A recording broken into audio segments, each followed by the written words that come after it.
Nag-request si sis na gawan ko daw ng content about sa matutuluyang apartment pag naghintay ka ng visa mo dito sa Hong Kong.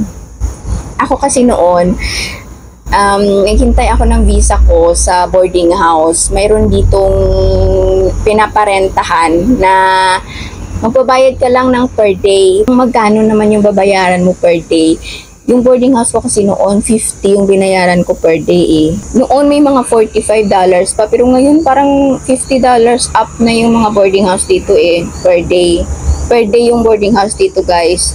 Kasi, hindi naman kasi stay out yung mga helpers dito lahat.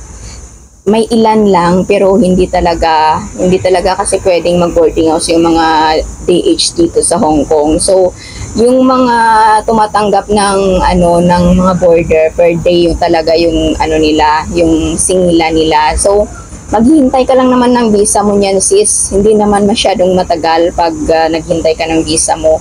Ako noon, lalo na pag finish contract ka, ang bilis-bilis lang lumabas ng visa mo. Ako noon, 3 days lang ako sa boarding house. Pero nag-extend kasi ako noon kasi sumama yung pakiramdam ko. So humingi ako ng extension sa amo ko ng pahinga kasi hindi na ako umuwi ng Pilipinas. So malapit 1 week ako dun sa boarding house noon eh. So yung mga kasamahan ko doon puro rin mga naghihintay ng visa, yung mga na-terminate na naghahanap ng amo, yung mga ganun yung nakasama ko doon. Shout out sa inyo guys. Tapos about naman sa food sis, nag-share kami noon ng food.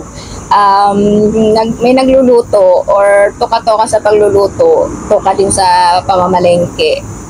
Tapos lahat ng magastos, maghatian kami. So, nakasave kami noon. Timing noon yung mga nakasama ko nagtitipid din. So, talaga, magaling. Okay talaga yun.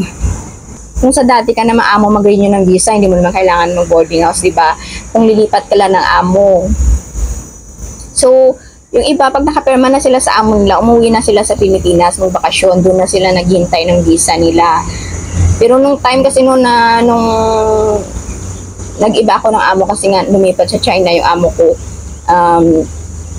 Mabilis lang din yung lumabas yung visa ko kasi pandemic nung time na yon. So walang umuwi. Hindi makakauwi. So walang umuwi. So doon kami sa boarding house. Maraming nasa boarding house nung time na yon.